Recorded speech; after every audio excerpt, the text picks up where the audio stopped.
Hello, ladies and gentlemen. Good to have you today on Deep Waters with Deborah Waters. It's 5 p.m. and yes, indeed, it's Deep Waters o'clock. Deep Waters is live on Mondays, Wednesdays, and Fridays. We're on 4:30 to 5:30 p.m. on Mondays, 5 to 6 p.m. on Wednesdays and Fridays. So this is where we have quality conversations. We have deep, meaningful conversations. We come together, we pick a topic, and we dissect it. We go into the depths of that topic and we try to analyze our views. We try to learn, we try to relearn, we try to just grow each show at a time, talking about the things that really matter to us. You can join us on radio. Of course, if you're listening, so good to have you join us on Radio 93.7. You can also join us on YouTube by searching for Silverbed N24. You click on the live button to watch the show live. You can also leave comments on the YouTube channel because we're streaming live. And then you can watch us live on TV. Yes, this is a simulcast show, a radio and TV show where we talk about deep, meaningful things. Today we're checking the waters on the topic conscience. We're talking about conscience. I feel like this topic is a topic that, people do not really, even when I went online to look for videos, that talked about this particular topic. They're wearing so many materials, so to say, on this particular topic. So I'm super excited, right here on Deep Waters with Deborah Waters. We like to have conversations that sometimes are uncomfortable, that are usually not had. And yes, we talk about it. We're talking about conscience. I'm sure you must have heard about conscience growing up, even now that you're an adult. At some point in your life, you've heard about the word conscience. But if you don't know what it means, I'll help you. I'll remind you. A conscience is something that dictates what is right or wrong. It's that thing in your mind that it takes, what is good and evil. It's that thing, it's like a moral compass. It tells you that, oh, you're doing what's right, or it condemns you or judges you and say you're doing what is wrong. Or it can condemn the other person by saying, this person is not doing what's right, or this person is doing what's wrong. Basically, it's just an inner sense of what is right and what is wrong. And today we are asking, are people born without conscience? Are there some people born without conscience? I've tried to explain it in my own way, but what does conscience really mean to you? And really, is there really anything called right or wrong? I know we all have an idea of, oh, this is right. If you steal, it is right. It is wrong. If you give somebody and you give some arm, it is right. We have our own definitions. We have our ethics and societal, views of what is right and what is wrong. But the question is, when we look at it, very well, is there anything that is there a right and wrong situation? Is there anything categorically can we say is right or wrong? For example, if a man gives arms to people, nowadays we see how people give arms and they're always recording it, creating content from it, getting likes and views from, doing these charity shows. Now you might look at the charity shows and say, oh wow, they're really helping somebody. They're helping, they're reaching out to people. But if you look at the intent of their hearts and the things that they do, it might not be because, they want to help. It might be because they want to create content and make more money, and see others so that other people can see those content and say, okay, yeah, wow, you're giving out. Let me give you 5 million so you can help me give out. You don't even know whether they're giving out all the money, so to say. Again, that is just an example. In that situation, you might look at it and say, okay, what this person is doing is right too. But from the intent of their hearts, from another perspective, what they are doing might be totally wrong. Another example would be a terrorist, for example. If a terrorist goes around, killing people, we know what they do, and they kill people, we'll condemn their actions. But if somebody goes ahead and kills a terrorist, you would come against, you will give the person a thumbs up and say, wow, thank you for, taking out this man. Thank you for taking out this terrorist. Now, don't forget, both of what they are doing is still murder. It's still considered murder. Both of what they are doing is still killing. So the question is, which is right and which is wrong? And somebody will come and say, oh, the one that's in terrorist is right. I'm not encouraging terrorism, so to say, but I'm just trying to help us understand what I'm trying to say. What is right and what is really wrong. If you want to join the conversation, let's call in. Let's hear about you. Let's hear your thoughts on the topic of the day. What is really good? What is evil? What is right? What is wrong? What is shameful? What is honorable? We are quick to look at people and judge situations based on what we know. So I want to hear your thoughts. Do well to calling on the numbers 0705 993 6937 or 0705 993 7937. The number to call to be a part of this conversation is 0705 993 6937 or 0705 993 7937. How is a person's consciousness or conscience formed?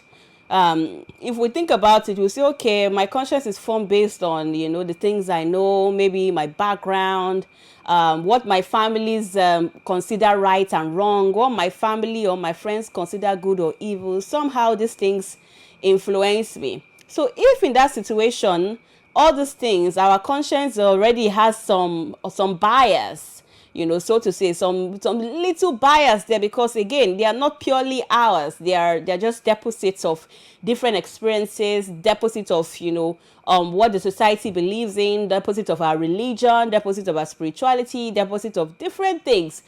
So why do we look at other people and then judge their actions based on what we think is wrong or what is right? Because they also might have their own experiences. They also might have their own thoughts. They have their own conscience. They have their own deeds.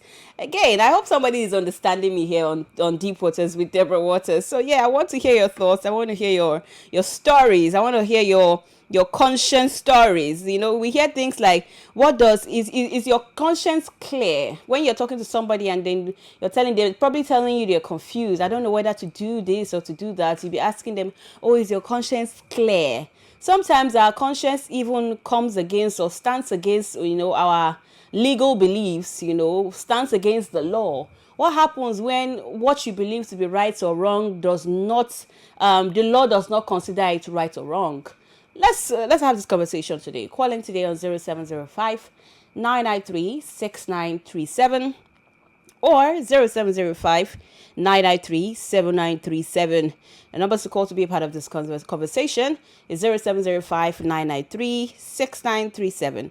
0705 993 7937. Does every human being have a conscience? I want to know.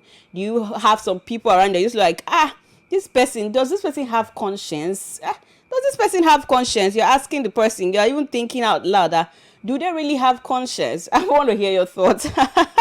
Call in today on 0705 993 7937. Indeed, if you're watching us, the numbers are definitely on your screen. So yeah, do well to look at the numbers on your screen and join the conversation. Another example that I would like to leave you with is confession, for example. Now, if somebody does wrong, they feel like, you hear things like, go and confess. If you confess, you have peace within you. If you are confessed, the person will even be able to have closure. If you confess, the person will even forgive you. If you confess, God in heaven will also forgive you and you'll be all right. But I've heard about the story of a man who, cheated on his wife. He cheated on his wife and then he wasn't having peace. He was just very disturbed, about that action, and decides to, let me clear my conscience. I want to clear my conscience. Let me call my wife and tell her that, I cheated, but I'm sorry. I will not do it again, ever again. Then he goes ahead and does that, and the wife could not take it. She could not take that idea of him cheating. I don't know if she could forgive it or she could not forgive it, but she decides to leave the marriage. Now, this man, imagine how he feels, after coming out to do that. Then he has to pass through the divorce, has to pass through, the relationship, a broken relationship, because he confessed. Confession, they say, is good. But when is he right or wrong? Because in this situation, maybe if he has welcomed his mouth, maybe he has shut up his mouth, jeje like this, maybe the marriage will have still lasted, and maybe he would never even cheat again, or maybe he will still go ahead and cheat. So again, what is really right or wrong? Call in today, 0705 993 6937, 0705 993 7937. If I'm not taking any calls now, I'll have to go on a short break. When I get back, my special guest is going to be in the studio. He's a coach. He's an experienced, certified professional counselor, a therapist, a mental health advocate, somebody who is very particular about trauma, abuse, addiction, and somebody who knows how the mind works and even very interested in conscience. Will be helping us dive deeper even on the topic of the day, conscience. Are there people born without conscience? What is really right or wrong? Let's go on that break. When we get back, more conversations right here on Deep Waters with Deborah Waters. Welcome back, ladies and gentlemen. Deep Waters with Deborah Waters. So good to have you join me. Today we're talking about conscience, and we're asking what is really right or wrong. We're asking, are there people born with or without conscience? Are people born with conscience, or are they taught conscience? And I've been giving you several examples about conscience, and why we look at some perspective. You can say this is right and this is wrong. And I'm saying that if conscience is based on or based off our experiences and the things that have happened to us, the things, our background, the society, why do we look at other people also and then judge them? Because they could also have their own conscience, they have their own perspective of things. So why do we even judge people at all? We're having these conversations and more. Kind of checked out on the phone lines during the break. I think we might be having technical issues if you've been trying to call. But please, they're working on it, so please keep trying to call. And the numbers to call in to be a part of the conversation is 0705 993 6937. or 0705-993-7937. I can't wait to hear from you. I can't wait to hear from you and your thoughts on the topic of the day. As always, I have a special guest with me in the studio. I'm super duper excited to have this one.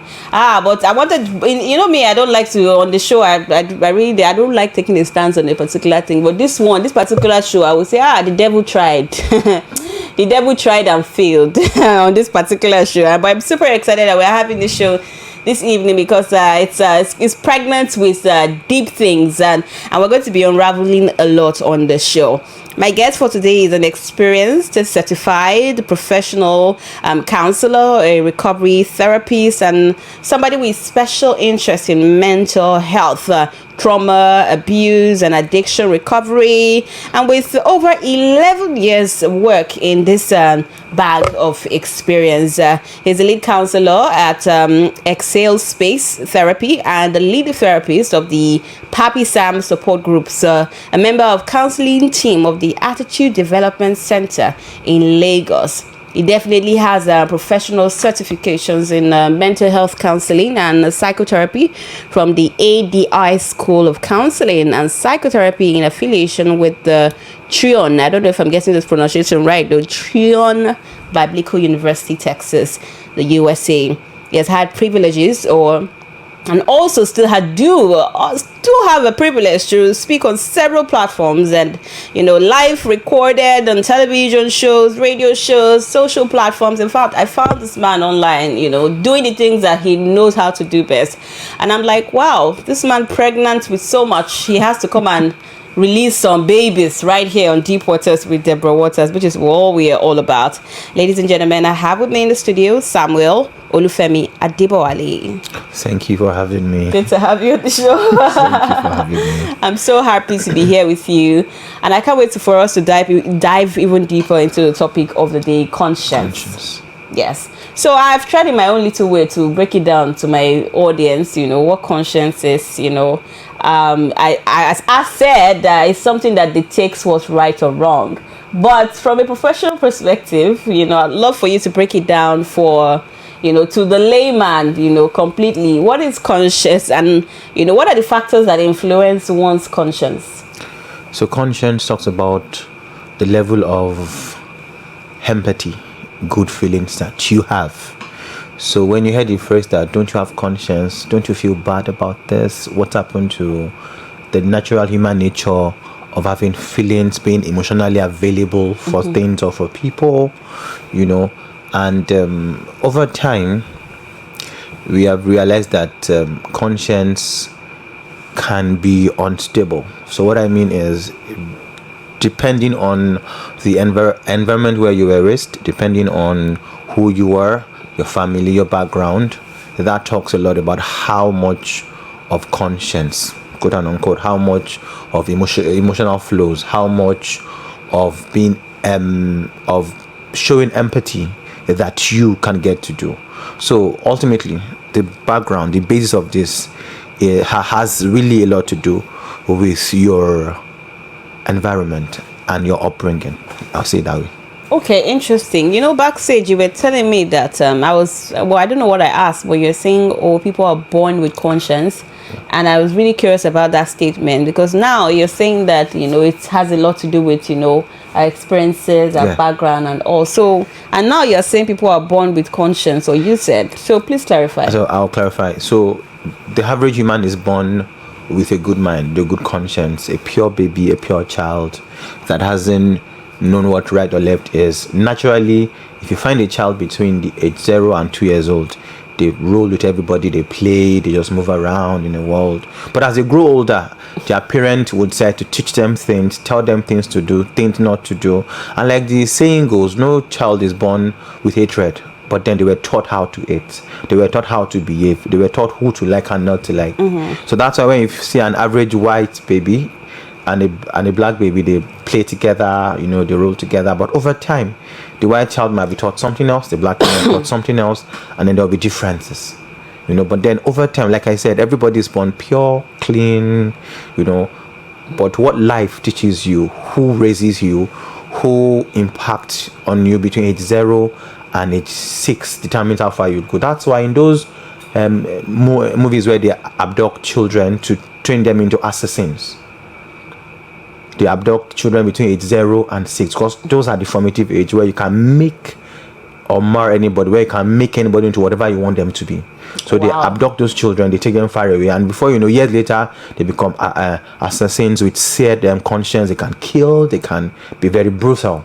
They go through those trainings. So everybody's born with a clean conscience, but then it really has to do with how you were raised, who raised you, and how you grew up. And then, of course, traumatic experiences could even lead you to become seared in your conscience. And of course, that's quite a number of things that could lead to people not having conscience. Interesting. So let's pick that last part of people not having conscience. Okay. Again, from your definition, conscience is empathy. So I don't know, I feel like the empathy goes towards the good part. So where does the wrong, right or wrong in terms of conscience, where does it come in? So again, back to the phrase when you hear people say, don't you have conscience? If you don't have some good feelings in you. Okay. So that's where it stems from. That makes sense, actually. That's where it stems from. Okay, so what is now? I love the definition. I love the way you break it down. But what is now, in the sense of it, is that really right or wrong in that situation? Because if our conscience or our sense of empathy is being influenced in such a way, or should I say adulterated in such a way from everything around us, then is there really like clean conscience anymore? Is that really right? Is that really wrong? So there are systems of beliefs that humans have developed over time. So whatever you believe in that is right, to you is right. So that's why we say that what is good may not be right, and what is right may not be good. So what is right to you, feel this was how I was brought up, it's our culture, it's our tradition, we're fine with it, it's right, but might not be good to somebody else. And then what is good to someone else might not be right to you. That's what brings about the cultural differences, the differences between people from culture to culture, and from race to race, the differences that we have. So to me, it might be okay to put tribal marks on a 1-year-old. It's fine, our culture, we're happy with it. And then in your culture, it's cruel, it's terrible, and you're like, don't you have a conscience? Why would you want to do that to a 1-year-old? So now it also affects our systems of beliefs and who we are and what makes us up. So that's why I say that humans, we are the one that influence if there be conscience or not, and then it influences a clean mind, and they grow to become. And then over time, those set of people will now realize that this culture is not ideal for us. They want to abolish, they want something else, and then it goes. So people evolve. And then that evolution stems from exposure. Probably they've traveled to places, they've seen people, they've seen other cultures that are good, or they've acquired medical knowledge or knowledges that negates that culture. Then it changes. So again, conscience really has its roots on how an individual is raised.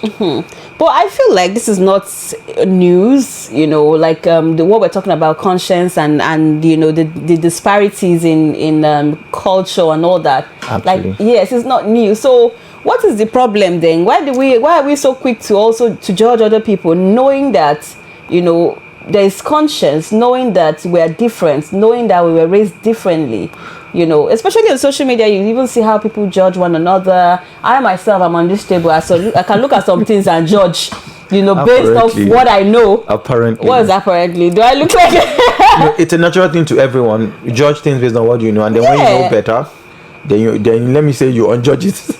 Yeah, I don't know. Is it unjudged? Sure, yeah, but yeah, I Just get that what word, you yeah. not be like, or is either you are stubborn and say no, I still believe in it, or you're not like, let me calm down. Otomani, it's true. It's true. So, but if this is not news, then what's with all the judgments, here and there? So I'd say again that it's a level of understanding of things and people. So like they say, do not be slow to speak, that's to judge, but be swift to hear. Because the slower you are to say something to judge, the more you take it in, you understand where the person is coming from, why the culture came up, and then you're able to say something about it. So that's why for me, one of the most essential ingredients that any human can have is to have a deep level of understanding of things. So that means that you are giving yourself to really figure out why this person is the way they are, or why things are the way they are, before you give a comment or before you draw a conclusion. So I'm saying that very slow to draw conclusions in your heart, be very slow to judge, till you have a wholesome understanding of what that situation is. Yes. And that's really what makes a good judge.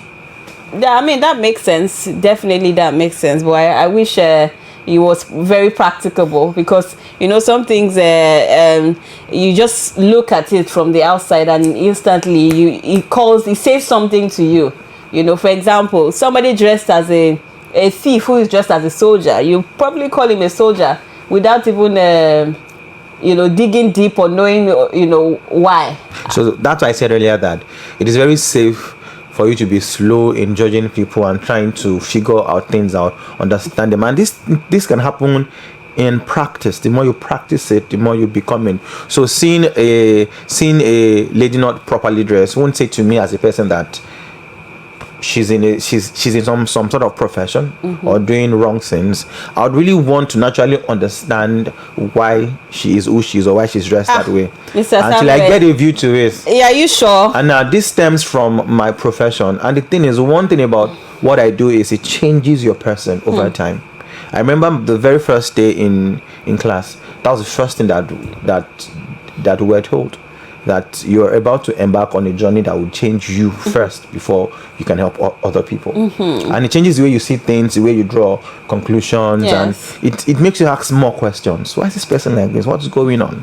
Is there something that we should know? Is there something more to this? So the more you ask questions, the more you know before you draw a conclusion. So are you saying people that make conclusions very fast, make comments so quick on social media, have giving their judgment, freely, even sometimes unsolicited? Are you saying that they are not very maybe self-aware, one, or are you saying that they don't even understand the concepts of conscience? So that's why some of them probably get reprimanded, arrested, they apologize before they get a repeat job. Apparently. But the truth is, like I would generally say, look before you leap. So the act of looking is taking your time to understand a thing before you say anything about it or draw conclusions. Look before you leap. It's a message on its own. And just be careful about how you draw conclusions, and that leads to conscience. So if I ever have a conscience and I look at things, I would want to ask questions, get to know what the issue is, and then probably if I can help, I do. If I can't, I quietly walk away. And then that also, like I said, dovetails to how people were raised, their backgrounds, and where they're from. tells a lot about them. So when it says don't you have conscience, well, if you find people that their conscience are seared and they do things, for me the question will be, how did they get to this point? I remember back then in the days in school, I had this friend that was unruly, does things anyhow. I always naturally just wonder what's wrong with this guy, because of my temperament. I'm melancholy, quite emotional. We think a lot. We worry for the sake of worrying. Melancholy. I just used to wonder who is this guy himself. So the day I got to talk to him, I just asked him, so how did you get to this point in your life? What happened to you? And he told me the story for 3 hours. Wow. And I understood where it was coming from. So I didn't jump into what I do. It was a part of me that I just explored deeper, because I would always ask questions. And then we went into it. But if you find someone that is sanguine, they just want to do everything in a rush, they won't even ask questions, they'll conclude. If you find someone that is phlegmatic, they will think deeply, they might not even give a comment. If you find someone that is choleric, they just say it straight, and they feel they are right, and then they'll be solid on the point until they find something otherwise that really changes their perspective about it.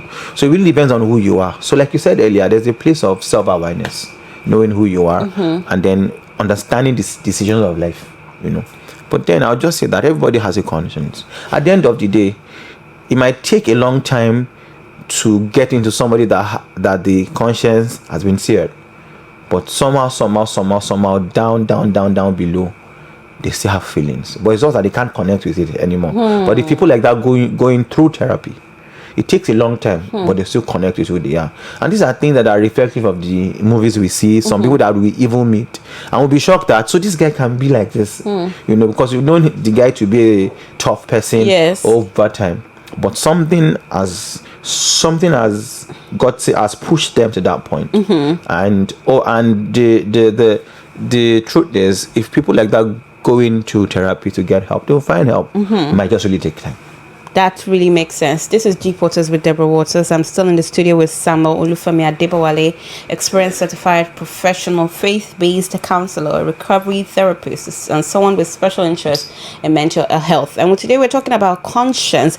We're asking, is conscience taught, or are you born with it? I said earlier that we have technical issues. I hope it's been sorted out now. So please do well to keep calling in on 0705-993-6937 or 0705-993-7937. If you have thoughts and questions, opinions, please do also call.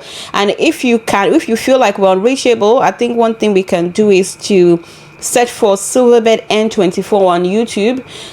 You'll see the live show going on YouTube, and then you can leave a comment there, and I'll try as much as possible to go on there and read your comments in case you're unable to reach us, because definitely I'm telling you that I think we have technical issues. So yeah, please, somebody already even dropped a comment saying this great show is encouraging youth to be more self-aware. All right, that's from Akongbe Temitokwe Bolo Atife. So if you have thoughts and questions, if you can reach us, I would love to take your calls, but unfortunately I can't seem to see any beeping right now, so we're definitely having technical issues. So please do well to search for Silverbed N24 on YouTube. You see the live show going on, and then you can leave a comment, and I'll definitely read your comments right here. And definitely our therapist for today, a counselor, will also love to answer some of your questions relating to conscience, especially if you are battling with, do I have a conscience? Or most people tell me I don't have a conscience and all that. This is where you can get help. So do you believe in absolute moral truth, or do you feel like everything is relative? Absolute moral truth. That took a while. Yeah. That took a minute. Were you thinking in what context? Yeah, in what context, yes. Because why do I feel like in your home, in your closed space, maybe a home as a father or, as a leader, why do I feel like there is some sort of absolute moral truth and everything can't be relative in that space? Like I said earlier, because I think in a way I'd already said something around this, how people were raised, how people were groomed, and how you want to... I'm asking you now as a person. Okay, me as a person. Yes, as Samuel Adebowale. Samuel is just a very simple, easygoing person. But then things are supposed to be done properly, rightly, as meant to be. So that's what we were asking. What is rightly and what is properly? What is rightly is what makes everybody feels fine and okay around me. So if I say what is right to me alone, then I'll be selfish. So what is right to us, what makes the home safe, what makes the place okay, what serves everybody, in a good way. So for example, I walk into the house and it's messy.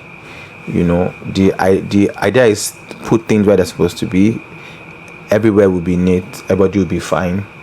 We won't have to get emotional about it, and we're good. And it's about educating ourselves on why these things should be this way, and we all learn it and we all flow by that. Interesting. But then I can't rule out the fact that myself and my wife are from two different backgrounds and we rub off on each other. And over time, when I see good things that she does, I'll learn from her, pick from it, and vice versa, and then we're good to go. And of course, understanding that when it comes to that kind of relationship, we have to be open to learn from each other. So I can't say, oh, this is the way I was brought up, this is the way it's meant to be. If I discover that, oh, she does it better than I do, then it's not much of a deal. Interesting. Conscience and intuition, is there a relationship? Not really. Conscience. Can our conscience influence our intuition? You can be here thinking, oh, I can feel something, I feel this is right, but it's been influenced by what is in your subconscious or something. Yeah, so yes, absolutely. Whoever we are is as a result of what we have imputed into our subconscious that we bring out, or we bring out to people, and it's really basic. So there are two different things. So conscience really speaks more about my relationship with other people, how I feel about things I do, how I leave other people feeling, But intuition comes from within, things I've fed myself with, and then things that my mind tells me over time, and apparently intuition sort of leads right, and also leads from experience. So some people say, well, my intuition says this because over time you've done that. This A will lead to B, B will lead to C, D will lead to E. So intuitively, you get to Z. Yeah, that makes sense. When is it ever justifiable to act against your conscience? Okay. Or because do you believe do you believe that conscience is always right?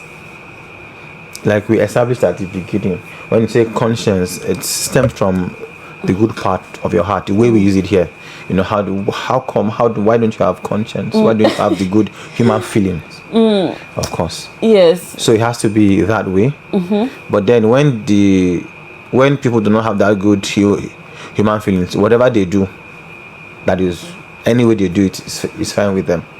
So people like that don't feel they've done anything wrong because they can't feel it.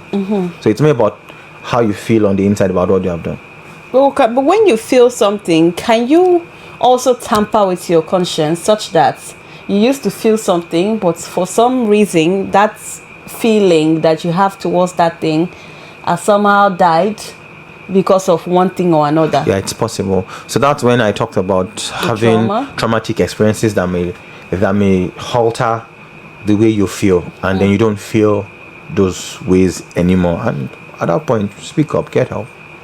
It's possible, very possible. Things lead. For example, when people go through traumatic experience such as loss of loved ones, accident, maybe someone that lost both parents in 1 day, 2 days, it definitely would affect the way they see life and the way they feel again. But then if they get help, they might still feel in touch because they'll feel like everything is against them. Why they have to be the one to lose everyone around me, and they might really not connect with people that have parents or their feelings anymore, because over time it dies. We'll definitely talk about getting help in a bit, but I want to know conscience, what are the effects of acting against, like I asked earlier, when is it okay to act against your conscience? And sometimes some people just feel that, there's this movie, I can do bad all by myself. It's not as if the girl was raised properly. She was raised, but she just feel that she can also be a bad person, and then started going against things she wouldn't do naturally because she wanted to prove a point. And the truth is, people can actually be deliberate to tamper. That's where the willpower comes to play. You have the willpower to tamper with the way you feel, go against the things you feel. This is the right thing, but I'm not going to do it. And that's where you have that willpower to control things yourself and silence your conscience. And then at the end of the day, there are consequences to it. I'm speaking of consequences in situations where your conscience goes against the law of the land. Yeah. So should you bend towards the law because it's the law of the land, or should you follow your conscience? Well, in that regard, it really depends on what the law is. Of course, when you are in a place and there's a law governing a place, I feel you have to go by the law. And if you feel that you can't go by the law, then you leave the place. There's no point becoming a nuisance in that space. If I was coming into a place and have a law that my conscience doesn't flow with, then I just turn back. You say leave the place as if it's so easy to leave the place, especially when you have built built a lot. Giving for example, people who have they have questions on their sexuality. In this part of the world, we also have our stance on sexuality. Yes. I've had a friend who desperately wanted to express his own sexuality, which was not really permitted in this part of the world. But not everybody has the right or the power, the resources to just say and the law does not support me, so I will just leave. Not everybody has that. So leave is relative. Leave means that you're able to not go against the law, maintain maintain a code of keeping to yourself, to when you probably have the resources to go to a place where you can express yourself and express who you are, because expressing yourself there puts you against the law and might take you to jail and other things. So you don't want to do that. So you put yourself, let me use the phrase, you put yourself in a box where at this place I'm safe, I'm here. You don't go against the law. The law rightly says we don't want this. And when you have the resources to now go elsewhere, then you do. So living starts from the mind. It's not from the physical. It's not just when you walk out of a place. It starts from, okay, I know this can't happen here. So in my mind, I keep myself. I stay in a space. And when I have enough resources, then I move elsewhere. So before people travel, it's not the day they are traveling that they have traveled. They have traveled the day they've made the decision to travel. And then it begins to come into reality when they buy their tickets, when they have the visas, and then they go. And that's why you hear some people say, my body is here, but my spirit has gone to where I'm going to. True. So really, it starts with your mind. And I say this to those categories of people a lot because I've worked with I've worked with them over time. That you are in a space where the environment is not friendly. So you just keep yourself under the wrap still when you probably can go elsewhere. And if you feel that it's more than that, you have a problem or you need to get help, go into therapy, then you can actually and get more help and explore why you feel the way you feel. Speaking of therapy, some people have disconnected from their conscience. Myself, I think personally, I've consciously also dissociated myself from some things, just to tamper down my conscience on a certain thing. And I realized that the more I do those things, the more I really don't feel anything, compared to back in the days. I'll be like, oh my God, something's about to happen, or I'm doing something wrong. Right now I'm doing it and I'm like, I don't even feel bad about it. Okay. So again, that doesn't make it right or wrong, basically. But I'm just saying that in situations where people will say, oh, I didn't used to lie, and if I lied before, I wanted to just tell somebody that I lied and let it out. But now I they lamba on a steady. So that's to show you that whatever practice makes perfection. So when you begin to feel, initially when I lie I feel somehow, and then you keep doing it, there's a way the conscience moves away gradually and leaves you that way. Keep lying and then become a pro liar, and all of that. It doesn't mean that you can't still go back to a place where you've lied and you feel, okay, what I've done is wrong. And one of the things that easily sears the conscience is the practice of the things that keeps the conscience, that drowns it.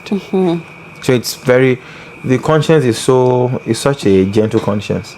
So when you keep doing the negative things, the positive part of you just naturally withdraws. So could it mean that a lot of us have drowned consciences in this part of the world? Because if you look at all the negativity, you're asking, don't you have conscience? Apparently so, because again, maybe I should say it this way: the more you there's this choking mechanism that happens with the mind when you deliberately tell your mind, I won't say the truth, I would lie. Then you keep lying, and then over time mind just keeps quiet, and then keep lying and will do whatever you want to do with it. And the environment is responsible for that we're in. The culture, the people, the life, is responsible for it. That's why you find that when people move from place to place, they change. For example, somebody who lives outside Lagos who was quiet and calm, your first month in Lagos, things keep happening to you. Probably your purse gets snatched. You have to jump buses. You find conductors shouting, making noise, and over time, you now see yourself doing the same thing. So the environment has a way of influencing people. Yes. And it just happens like that naturally. But if you feel, so I can't cope with the way Lagos is, I want a quiet city, a quiet space, you move out of Lagos, then you have it. I remember I used to have a client that way that didn't understand why he developed severe anger issues. And then when we explored, we realized he has to do with his lifestyle and daily stresses of work, of traffic, getting home. And then he decided a solution for himself that, okay, he wants to move outside Lagos. So say for like 6 months and see how he would feel. And so that after 6 months, he really changed. Wow. He gets home early, he sleeps well, everybody's fine. And he just said to me over the phone, I'm not coming back to Lagos. And decided the kind of change he wanted. Wow. And he's doing well. So over time, when you realize that this is not who I am, but I'm changing, you need to you need to explore and track out why you got to that point, what changed. And once you discover those things are changing, you consciously walk around it and walk yourself back to who you were. So it's possible for conscience to be choked, to be silenced, to be seared, but to grow also. And then if you decide not to grow it, or if you decide to grow it back, like let me go back to who I used to be. I'm not saying that it will be an easy thing to do or a smooth journey, but it's doable because I've seen people do it, I've walked people through it, and we have results. So this doable, how doable is this? What are the steps to take? Especially when you are far gone. Man, so the steps will then be revealed when you come into therapy, and then we'll take you through it. Yeah. And I'm willing to just let you know here now that it's doable, it's possible. And that's what I said earlier, that at the base, at the bottom of your mind and heart, there's still a good person there. So we have to bring that person out. Interesting. We definitely have to bring that person out. This one you're pointing at me. Is that person inside me? I feel attacked. Apologies that I'm just pointing but there we can. It's very possible. Interesting. What do you think is the biggest misconception about conscience? It's the question that people ask, that do you have conscience? Yes, I do. But then I could tell you, yes, I do, but I just decide not to work with my conscience. I have the willpower not to. So I have, and then when people say, do you have conscience, it is relative as to what? As to the situation. What kind of situation? Let's address the situation to show you if I have conscience. And that's why I said it earlier that understanding the whole situation would really tell you if I had conscience or not. Because sometimes you have to be firm about certain things or certain people for them to become better, or certain situations. For example, probably I have a help or a maid or a staff that does something wrong all the time, and I've been putting up with the person for, let's say, 10 years, and I try to let the person go, say, I'm not doing it again, and then everybody else starts to beg, please now, or God now, and somebody goes, you have conscience. I'll ask the person, do you really understand the situation? To ask that question. So that is where understanding comes into Deep. play. Very, very So before deep. you even say, do you have conscience, understand the situation first, and know where both party lies, weigh it together in your heart, then you can. So for me, that's the greatest misconception, asking that question. Very interesting. I have one final question for you. Okay. If you're in a situation where you cheated, on your wife, for example. I'm just giving you, it's a scenario. Yeah. I know you'd never cheat. A situation where you cheated on your wife. Okay. And then you don't know that telling her that information or confessing to her would end the relationship, but because you didn't have, your conscience was just pricking you, you were disturbed. You felt the need to share that information with her, and it was your first time, and apologize and say, you know what, I did this and I don't feel peace, and I apologize for it and I would not do it again. And then you did that, but your wife could not handle it. She couldn't take it at all, and she filed for a divorce, ended the relationship. Was following your conscience, or will following your conscience there be the right thing to do? I said something earlier. I said there are consequences, and the consequences most times doesn't have to do with you. It has to do with the other person, and how the other person perceives things, and how they would handle situations. Why is it all about the other if person? it is What my about wife, me? so if it is my wife, I think I should have understood that person to an extent where I know if I tell her this, trouble with it. So what will you do to your conscience then? But then there should be somebody she's accountable to that can tell, and then she'll listen to that person, and somebody she takes advice from.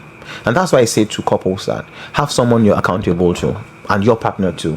So if you know I've done something wrong, and I know my wife will not hear me, if that person is accountable to her, speak to the person will speak to her, and then when the person speaks to her, she will take it better than when I do. And what if she still does the same thing? She still ends the relationship. So what I mean by accountable is this: there are people that we respect a lot, that what they say to us, no matter how bad we will still consider it.